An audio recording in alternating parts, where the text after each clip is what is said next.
orúkọ rẹ ti níyìn tó ní gbogbo ayé. Orúkọ rẹ ti nẹwà tó Olúwa wá Olúwa Olúwa wá.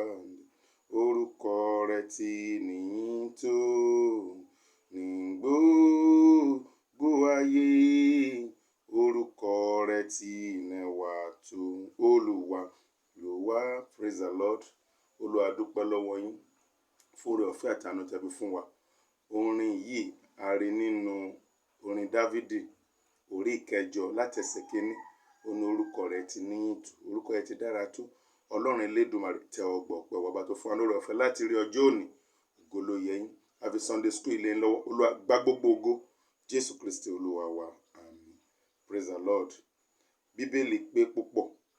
A dúpẹ́ lọ́wọ́ Ọlọ́run fún àǹfààní tó fi fún wa láti tún wà nínú ilé ẹ̀kọ́ ọjọ́ ìsinmi lónìí. Àkòrí tá fẹ́ ṣiṣẹ́ lé lórí ni ìṣọ̀kan nínú ìṣẹ̀dá. Tá bá ka Hébérù chapter 11 verse 3 orí 11 ẹsẹ̀ 3. Nípa ìgbàgbọ́ ni a mọ̀ pé a dá ayé nípa ọ̀rọ̀ Ọlọ́run. Nítorí náà kì í ṣe ohun tí ó wọ̀n ni a fi dá ohun tí a rí. Praise the Lord. Ọlọ́run tóbi lọ́ba. Tí ènìyàn bá fẹ́ ṣe ohunkóhun, tá bá fẹ́ ṣe gàrí inú gbàgùdá cassava, ibẹ̀ náà máa ti ṣe gàrí. Tí ènìyàn bá fẹ́ ṣe ohunkóhun, ẹ máa rí pé nínú nǹkan kan náà ti ṣe. Ṣùgbọ́n gbà tọ́lọ́run máa ṣe tó máa dá ayé àti ọ̀run, kí ló ṣe? Ni kò ń ṣe ń pa nǹkan tí a rí. Ó kẹ́ pàṣẹ gbogbo ẹ̀dẹ̀ wá sí kíni, ó wá adẹ̀rí wọn. Praise the Lord.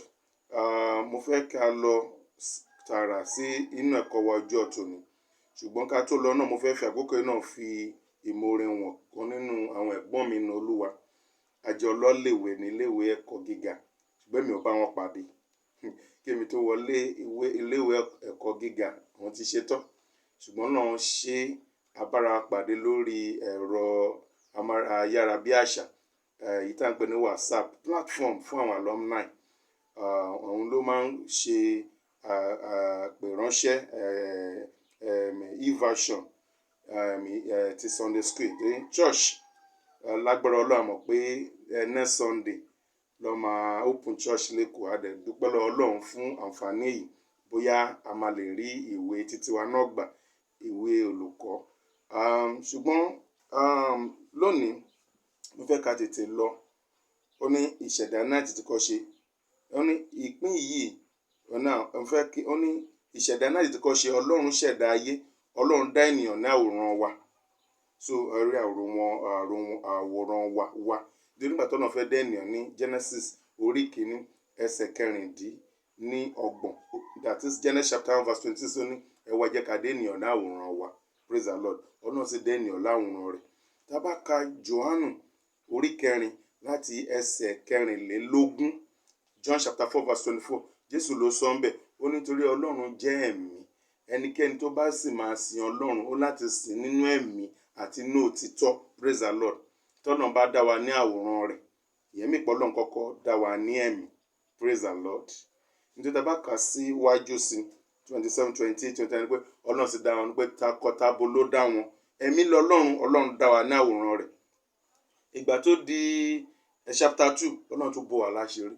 Ó ṣe kí ni? Ó fún wa ní ara, tá lè pè ní ẹran ara. Ọlọ́run dá ènìyàn láti inú erùpẹ̀ ilẹ̀. Nígbà tí ènìyàn tọ́lọ́run dá tán, Ọlọ́run á mí ẹ̀mí ìyè sí, omi sí, wọ́n sì di kíni? Alààyè ènìyàn. Ó la máa sọ pé body, soul and spirit. Àwọn kan mẹ́ta tó di ènìyàn mú nìyẹn. Praise the Lord. Èrèdí nìyẹn tó máa ní ẹ̀mí ò kí ń kú. Tẹ́lòmíì máa rí bá tí máa kúkú ti kú, máa ti padà dé erùpẹ̀, máa lọ sinmi níbẹ̀. Irọ́ o. Ẹ̀mí ò kí ń kú. Tí èèyàn bá ti kú, ara yẹn á padà dé erùpẹ̀. Tára bá dẹ̀ ti padà dé erùpẹ̀, ẹ̀mí máa jáde. Praise the Lord. Èrèdí nìyẹn téèyàn fi wà títí láé. Èrèdí nìyẹn tó jẹ́ pé ẹni tó bá ti ṣèfẹ́ Ọlọ́run, ọ̀run àpáàdì ló máa wà títí láéláé, níbi tó ti máa jẹ́ orúkọ dẹni kú. Èrèdí nìyẹn tó jẹ́ pé tó bá ṣèfẹ́ Ọlọ́run, á wà pẹ̀lú Ọlọ́run Elédùmarè níjọba ọ̀run títí láéláé. Praise the Lord.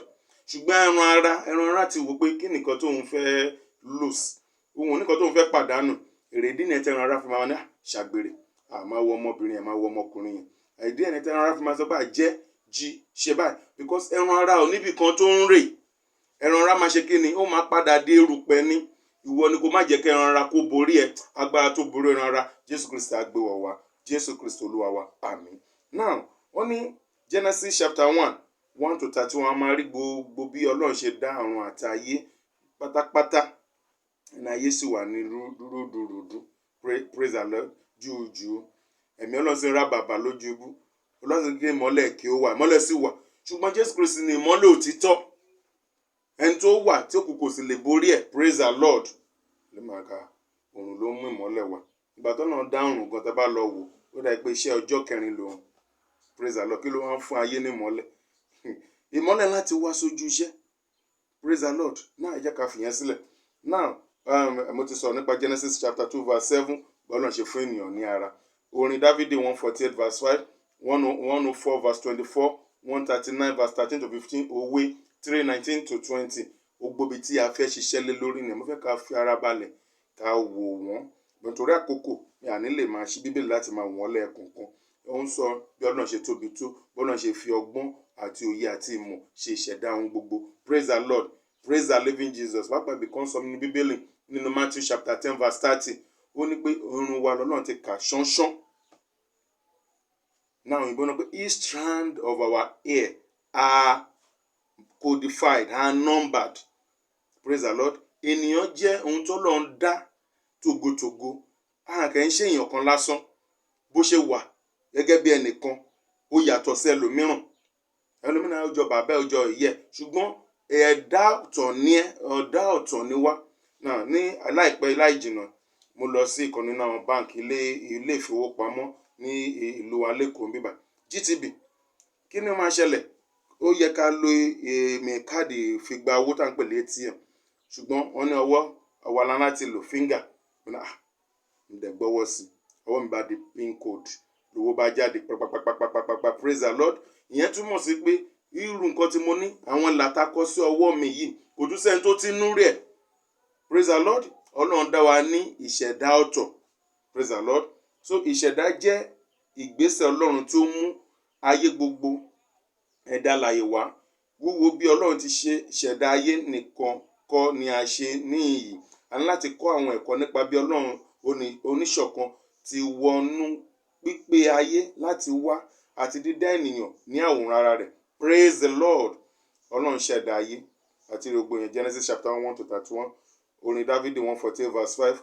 Orin Dávidi 104:24. Òwe 3:19-20. Jẹ́ kí wọn kí ó máa yin orúkọ Olúwa nítorí tí òun pàṣẹ a sì dá wọn. Praise the Lord. Ohun tó lọ́dẹ̀ dá wa fún náà ni. Tí Jésù sọ nínú ìwé Jòhánù orí 4:24. Ó gbọ́ Ọlọ́run wa jẹ́ ẹ̀mí. Ẹnikẹ́ni tó bá sì máa sin Ọlọ́run láti sìn nínú ẹ̀mí àti inú òtítọ́. Praise the Lord. Ọlọ́run jẹ́ ẹ̀mí. Tó bá fẹ́ sin Ọlọ́run láti sìn nínú ẹ̀mí àti inú òtítọ́. Jésù Kristi sì ni òtítọ́ àti ìyè. Yóò Jésù Kristi wà. Ó sọ pé èmi ni ọ̀nà, òtítọ́ àti ìyè. Orúkọ mìíràn tí Jésù Kristi ń jẹ́, òun ni òtítọ́. Abájọ táwọn èèyàn kan bá wà tó bẹ̀rẹ̀ sí ń kọrin. Ẹni máa mọ orin kó máa nù ún. Tó o bá ti sin Ọlọ́run nínú òtítọ́, ìsìn yẹn kò ṣe tẹ́wọ́gbà. O lè nóhùn bí Celine, o lè nóhùn bí ẹnikẹ́ni, wà nóhùn kọrin ìsìn. Tó o bá ti sin nínú òtítọ́ là ń pe Jésù. Jésù Kristi ni òtítọ́ ìyè. Praise the Lord. So tó o bá ti sin nínú òtítọ́, ìsìn yẹn ò ṣe kí ni? Kò ṣe ìtẹ́wọ́gbà. So kí a tó dáyé ní àtìkọ́ṣe Ọlọ́run ti ń bẹ láti ayérayé dé ayérayé. Òun kò ní bẹ̀rẹ̀, bẹ́ẹ̀ ni kò ní òpin. Praise the Lord. Bí àwọn Mùsùlùmí máa ń sọ̀rọ̀ kan pé ọba tó wà kí a tó dáyé, ọba tó máa tún wà nígbà táyé ò ní sí mọ́. A ti máa ń ṣe nílé ìwé àkọ́bẹ̀rẹ̀. Wọ́n á ní ká máa kọ òǹkà láti 1, 2, 3. A níbo ló ti bẹ̀rẹ̀? Ó bẹ̀rẹ̀ láti kíní. Ṣùgbọ́n nígbà tí òye tún ìjìnlẹ̀ tó fi yé wa wípé nọ́mbà tá ń ka òǹkà pé kò ní bẹ̀rẹ̀, kò tún ní òpin. Bẹ́ẹ̀ gẹ́gẹ́ náà ni Ọlọ́run. Àtẹ̀mọ̀ pé Ọlọ́run là ń ṣe ìwádìí ẹ̀ láìmọ̀ láti kékeré. Òun lẹni tí ò ní bẹ̀rẹ̀, tí ò ní òpin. Ọ̀nà Alpha àti Omega, ìbẹ̀rẹ̀ àti òpin. Kò dẹ̀ sẹ́ni tó mọ ìbẹ̀rẹ̀, kò sẹ́ni tó mọ òpin. Praise the Lord. Praise the living Jesus. That's Orin Dávidi 90:2. Genesis 1:1 ní àtìkọ́ṣe Ọlọ́run dá ọ̀run ayé. Ọlọ́run, ọ̀rọ̀ Hebrew náà bára túmọ̀ sí láti ṣẹ̀dá. Ọlọ́run pàṣẹ a sì dá àwọn ọ̀run àti ayé àti gbogbo ẹ̀kún inú wọn. Nípa àṣẹ ni gbogbo ń fi wá sí ààyè, sí ìmúṣẹ, sí rírí. Point 3. Ó ní Hebrew 11:3 fìdí rẹ̀ múlẹ̀ wípé Ọlọ́run ṣẹ̀dá ohun gbogbo tí a rí lónìí yìí láti inú òfo tá a lè pè ní ex nihilo ní Hebrew fún ọjọ́ 6. Ó dá àwọn ewébẹ̀, àwọn igi eléso òfurufú, àwọn ẹranko, ẹja, ẹyẹ àti bẹ́ẹ̀ bẹ́ẹ̀ lọ. Ó sì súre fún wọn láti máa bí sí kí wọ́n sì máa rẹ̀ sí. Bákan náà ni ó ṣẹ̀dá ọ̀run, òṣùpá àti àwọn ìràwọ̀ fún àmì, ìgbà, àkókò, ọjọ́ àti ọdún. Praise the Lord. 4. Ṣọ́ra fún àwọn ẹ̀kọ́ èké ti ìparadà, ìyípadà tí kò tẹ́wọ́ gba gbogbo ohun tí Bíbélì sọ nípa ìṣẹ̀dá. Bí ó bá jẹ́ pé ènìyàn jáde paradà láti ara nǹkan kan, kí ló dé tí kò fi ti dá paradà sí nǹkan mìíràn láti ìwọ̀n ọ̀pọ̀lọpọ̀ ẹgbẹ̀rún ọdún tí ó ti wà? Praise the Lord. Ẹ̀kọ́ ìparadà tá ń pè ní evolution. Àwọn òyìnbó máa ní ènìyàn jáde láti inú kinní kan ni, gorilla ló di ènìyàn. Tó bá jẹ́ bẹ́ẹ̀, ó yẹ kí èèyàn náà ti padà kó ti dà nǹkan mí. Àbí àwọn gorilla tó kù náà, ó yẹ kó ti padà kan di èèyàn. Praise the Lord. Àwọn ẹ̀kọ́ èké ni. Ẹ má ṣe tẹ́wọ́ gba ẹ̀kọ́ tó yàtọ̀ sí nǹkan tí Bíbélì wá sọ. Ìṣọ̀kan ti mẹ́ta lọ́kan ni a rí nínú iṣẹ́ ìṣẹ̀dá láti ìbẹ̀rẹ̀ títí dé òpin. Job 26:13, Jeremiah 10:12-13, John chapter 1:13, Colossians 1:16. Ọ̀rọ̀ náà jẹ́ àṣẹ nípasẹ̀ ẹni tí Ọlọ́run ṣẹ̀dá ohun gbogbo. Nípa àṣẹ, nípa ọ̀rọ̀ lọ́lọ́run fi ṣẹ̀dá ohun gbogbo. Ẹ mọ̀ sọ pé Jésù Kristi ọ̀rọ̀ ló ń jẹ́ ní ọ̀run. Ọ̀rọ̀ Ọlọ́run dẹ̀ ni. Nípasẹ̀ ọ̀rọ̀ náà òun nìyè fi wá. Praise the Lord. Point 4. Orin Dáfídì 104:24, Òwe 3:19-20. Olúwa fi ọgbọ́n ṣàgbékalẹ̀ ayé. Ọlọ́run ṣe àgbékalẹ̀ ètò àti pàtàkì wíwá láàyè ohun gbogbo ní ọ̀nà àrà ọ̀tọ̀, débi pé kò sí ẹ̀dá ènìyàn tàbí ẹ̀mí kan tó lè ronú rẹ̀. Ìjẹ́ ìwọ gbà á gẹ́gẹ́ bí ẹ̀mí títóbi jùlọ lórí ayé rẹ bí? Praise the Lord. A kò lè pe agbára ṣàkóso gíga jùlọ Ọlọ́run lórí gbogbo ẹ̀dá níjà. Ó ń jọba, ó ń ṣàkóso, ó ń yọni sípò, ó ń yọni nípò. Bẹ́ẹ̀ ni ó sì ń ṣe àbójútó ohun gbogbo àti àwọn ènìyàn pẹ̀lú. Má ṣe dúró de ìrírí tó burú jáì gẹ́gẹ́ bí ti Nebukadnezari tí kò gba títóbi jùlọ rẹ̀. Praise the Lord. Ẹ bá fẹ́ mọ̀ tán Nebukadnezari, ẹ máa rí Daniel chapter 4:16, chapter 4:14-16. Ó jẹ́ ọba tọ́lọ́run fi ṣe ọba gbogbo àgbáyé ń gbà yẹn. Ọlọ́run wá fi hàn òun náà lórí ìran yẹn. Orí igi yẹn tó ga dé ọ̀run, tó ní ọ̀pọ̀lọpọ̀ ẹ̀ka àti ọ̀pọ̀lọpọ̀ èso, àwọn ẹyẹ gan wà lábẹ́ rẹ̀. Ṣùgbọ́n Ọlọ́run ṣèdájọ́ rẹ̀ nítorí ó ń ṣègbéraga. Òun ni bàbàgbà tí Ọlọ́run lo Daniel láti sọ ìtumọ̀ òwe yìí fún. Ó mọ̀ pé Daniel sọ.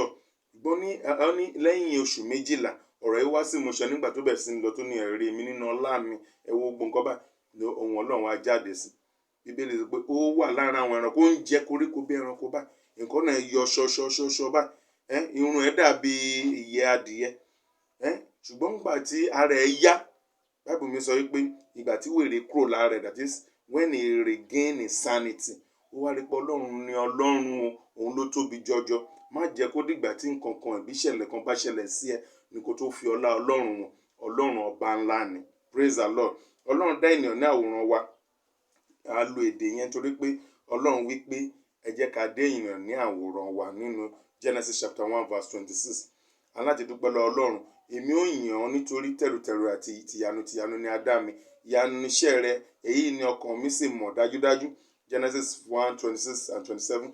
Jẹ́ kí a dá ènìyàn ní àwòrán wa. A kò dá wa ní àwòrán àwọn áńgẹ́lì tàbí ti àwọn ogun ọ̀run, bí kò ṣe ní ìrètí mẹ́ta lọ́kan àwòrán wa. Fún ìdí èyí ìwé mímọ́ pè wá ní Kristẹni Ọlọ́run kéékèèké. Àmárí yẹn nínú orin Dáfídì 82:6, John 10:34-35 náà. Ọ̀nà Ọlọ́run ó dá aláwòrán rẹ̀. Ẹ̀mí sì ni Ọlọ́run. Praise the Lord. Ní point 2, Ọlọ́run fún wa ní ara. Ní that's chapter 12 Genesis verse 7. Ọlọ́run á mí ẹ̀mí ìyè sí ènìyàn di alààyè ọkàn tá à ń pè ní soul. Praise the Lord. Ó ní ìdí ẹ̀ ní ìdá pípa ní Ọlọ́run kéékèèké. Ibi kan Jésù bá Ọlọ́run ṣáà ní ẹ̀yin, àbí ẹ̀yin ò rí kà nínú ìwé Mósè nínú òfin wípé Ọlọ́run kéékèèké ní ẹ̀yin. Praise the Lord. Praise the living Jesus. Now, ènìyàn sì di alààyè ọkàn. Kò dàbí àwọn ẹ̀dá mìíràn tí ó lo ọ̀rọ̀ àṣẹ láti ṣẹ̀dá wọn. Ọlọ́run ṣẹ̀dá ènìyàn láti inú erùpẹ̀ ilẹ̀, ó sì mí ẹ̀mí ìyè sí ihò imú rẹ̀. Ènìyàn sì di alààyè ọkàn. Ọ̀pọ̀lọpọ̀ nǹkan tó náà ń dá, Ọlọ́run kẹ́ pàṣẹ wọn wá sí ààyè ni. Ṣùgbọ́n nígbà tó di ènìyàn, Ọlọ́run láti mọ ènìyàn láti inú erùpẹ̀ ilẹ̀. Praise the Lord. A ṣẹ̀dá ènìyàn pẹ̀lú ìmọ̀ tí ó ga àti òye tó gbòòrò. ìwà mímọ́ àìlẹ́ṣẹ̀ pẹ̀lú ìwà pípé tó dùn wò pẹ̀lú ìfẹ́ àti ìmọ̀lára. Èyí ni ìrí Ọlọ́run nínú ènìyàn. Láìpẹ́ jọjọ a ó rí gẹ́gẹ́ bí ó ti rí, a ó sì dàbí rẹ̀. Praise the Lord. A ó rí gẹ́gẹ́ bí ó ti rí. Ẹlòmíràn ìbádẹ́ ti wá nígbà tí Jésù kọ́kọ́ wá. Jésù ń padà bọ̀. Ìwọ ṣe fẹ́ Jésù Kristi, ìwọ gbàgbọ́. Òun bọ̀ láti wá kó wa padà. A ó wà ní ọlá rẹ̀. A ó rí korojúkorojú. Hallelujah. Now, nítorí tẹrutẹru àti tiyanu ni a dá mi. Ọlọ́run dá ènìyàn tẹrutẹru gẹ́gẹ́ bí olórí àti alákòóso gbogbo àwọn ẹ̀dá mìíràn. Nítorí ìdí èyí, Ọlọ́run fi ìbẹ̀rù àti ìwárìrì ènìyàn sí gbogbo àwọn ẹranko àti àwọn ẹyẹ, àwọn àbíyẹ àti bẹ́ẹ̀ bẹ́ẹ̀ lọ lára. Now, irú àǹfààní tí ìwọ kò gbọdọ̀ ṣì lò wo ni èyí? Ọlọ́run jẹ́ àǹfààní Ọlọ́run lò. Ṣùgbọ́n náà mo sọ nísìn pé ó ní fingerprint wa. Bí mi ṣe níyìn, ó yàtọ̀ sí ti bàbá mi, ó yàtọ̀ sí tàwọn ọmọ mi, kò sẹ́ni tó tún nírú ẹ̀. Bẹ́ẹ̀ náà ni àwọn exam kan àti ọmọ afẹ́ṣẹ́ wa ní gbé ojú ẹ síbẹ̀. Ó ní àwọn kọ̀ọ̀kan tó tún wò ní ojú ẹ̀ tó yàtọ̀. Bí bèbè máa ń pẹ́ olúwa ka irun orí wa ṣánṣán. Nǹkan táwa ọ̀kasítà máa ń gé dànù pé ẹ bá mi gbé lọ sọ́dọ̀ bàbá tí wọ́n máa já dànù. Each of the strand is codified. Praise the Lord. Now, bẹ́ẹ̀ gẹ́gẹ́ ni Ọlọ́run dá ènìyàn tìyanu. Ìlóyún kò wá yà ní lẹ́nu bí? Èèyàn dẹ̀ lóyún. Ìgbésẹ̀ ìbímọ ńkọ́? Ìdàgbà gbígbèrú sí ìrònú, ìsọ̀rọ̀ àti ohun gbogbo tí ènìyàn ní ńkọ́? Bí a ṣe ń sùn àti bí a ṣe ń jí. Ìyanu, nítorí ọwọ́ ìyanu Ọlọ́run ń ṣàkóso, ó yìí ń ṣètò ayé wa. Nígbà ìṣubú ènìyàn bá àwòrán tí àtòkèwá yìí jẹ́. Praise the Lord. Ìgbà tí èèyàn ṣubú, àwòrán yẹn ènìyàn bàjẹ́. No wonder èṣù láti máa ní God láti gbé Jésù lọ sórí òkè gíga. Ó fi gbogbo ayé wọn. Ó ní ìwọ foríbalẹ̀ fún mi, pé màá sì fi ògo ẹ̀ fún. Níbo ló ti rí gbà? Ṣèbí nígbà tí èèyàn ṣubú ni ló fi ọgbọ́n ẹ̀tàn gba ògo tọ́nà fún ènìyàn. Iṣẹ́ tí Jésù fi sọ fún wa wípé iṣẹ́ olè ṣù ń ṣe pé ṣe bí olè ní èṣù. Pàápànìyàn ni. Òun sì jẹ́ èèyàn tó ń pa nǹkan run. Devil is a thief, is a destroyer. Do you get it now? Olè ni. Òun máa ń jí nǹkan. Apààyàn ni, killer, and is a destroyer. Lára nǹkan ogun wa tó jí, gbogbo ẹ̀tọ́ wa gbogbo tá a ti jí lọ á gbà padà lórúkọ Jésù Kristi. Now, ògo Édẹ́nì ni a ti wá mú bọ̀ sípò nísinsìnyí nínú ọkàn àwọn onígbàgbọ́ nínú Kristi tí wọ́n gbà ní Olúwa àti Olùgbàlà wọn. Ìgbàlà kẹ́yìn ènìyàn ń bọ̀ wá kù sí dẹ̀dẹ̀ nígbà tí a bá rí Ọlọ́run gẹ́gẹ́ bí òun ti rí. Praise the Lord. Édẹ́nì la rí bí asọnù, ṣùgbọ́n Jésù Kristi ti wá. Ẹnikẹ́ni tó bá ti gba Jésù Kristi gbọ́, a lè bá Jésù Kristi jọba. A lè lọ sí ọ̀run lọ́dọ̀ Ọlọ́run wa Elédùmarè. Praise the Lord. Rí pé mo sọ lẹ́ẹ̀kan pé ara kò ní kankan tó fẹ́ pàdánù. Ara ti mọ̀ wípé òun ṣáà máa padà dé erùpẹ̀. Èrèdí ni tí ara fi ń ti olúkálukú. Ara ló ní kó pààyàn, ara ló ní kó jẹ́, ara ló ní kó ṣàgbèrè. Ṣùgbọ́n nígbà tí ènìyàn bá kú tó sùn, ara ló padà dé erùpẹ̀. Ẹ̀mí ò kì í kú. Nǹkan tá à ń pè lénìyàn gangan kò kí ń kú. Iṣẹ́ tó bá dẹ̀ ti ṣe, òun ló máa gbẹ̀rẹ̀ ní pé lẹ́yìn ikú ìdájọ́ ni. Níbo ni wọ́n ń lọ lẹ́yìn ikú? Àgbàdua, Olúwa ràn wá lọ. Agbára tó borí ara, agbára tó borí ẹ̀ṣẹ̀, agbára tó borí Sátánì, agbára tó borí ikú, kó Olúwa gbé wa lórúkọ Jésù. Ohun gbogbo yàtọ̀ fún ènìyàn nípa àṣẹ ìwàláàyè wọn, pé òun fi sùúrù tẹrutẹru, tìyanu àti ìtara ṣẹ̀dá ènìyàn láti wà ní ẹnu ìṣàkóso ohun gbogbo jẹ́ oore ọ̀fẹ́ tí a kò gbọdọ̀ ṣì lò. Gẹ́gẹ́ bí ènìyàn, Ọlọ́run dá ènìyàn yàtọ̀. Praise the Lord. Nípa ìṣubú ọkùnrin àkọ́kọ́, praise the Lord, gbogbo ènìyàn wà lábẹ́ ègún ẹ̀ṣẹ̀, ṣùgbọ́n ẹnikẹ́ni tó bá lè tẹ́wọ́ gba iṣẹ́ ìràpadà Kristi ní a sọ dòmìnira, tá ó sì mú bọ̀ sípò ní àwòrán àti ìrí Ọlọ́run kóhun kó lè jogún ìjọba Ọlọ́run. Praise the Lord. Mo máa ń béèrè question kan lọ́wọ́ àwọn èèyàn kan. Jésù ò kú fún èmi o, mo mọ̀ pé ànábì Ọlọ́run ni, ó kù ẹ̀yin ló kú fún. Mo máa ń béèrè question pé Ádámù àti Éfà, èso ẹ̀ṣẹ̀ tán dá, ṣáwa la dá? Ègún tọ́lọ́run gé fún wọn, why tó fi bọ́ sórí àwa? Ẹ ti understand? Ṣùgbọ́n Jésù Kristi ní Ádámù kejì, èyí tí ààyè provision tọ́lọ́run ṣe, èyí tá à ń pè ní oore ọ̀fẹ́. Ẹnikẹ́ni tó bá ti gbà á gbọ́ kó lè bá a ní ìyà nípẹ̀kun, ikú ní Ádámù kìíní mú wá. Ṣùgbọ́n Jésù Kristi gbé ìyè wá. Mo bẹ̀ ọ́ lónìí, tẹ́wọ́ gba ìyè, sáré sàsálà fún ẹ̀mí ara rẹ. Olúwa wà pẹ̀lú wa, Olúwa gbàdúrà fún wa, Olúwa súre fún wa, Olúwa jẹ́ kọ̀rọ̀ yìí kó yé wa sí, ẹ̀mí mọ́ bá wa sọ̀rọ̀, ògo ló yẹ Jésù Kristi Olúwa wa, àmín. Ire o. Thank you. Happy Sunday.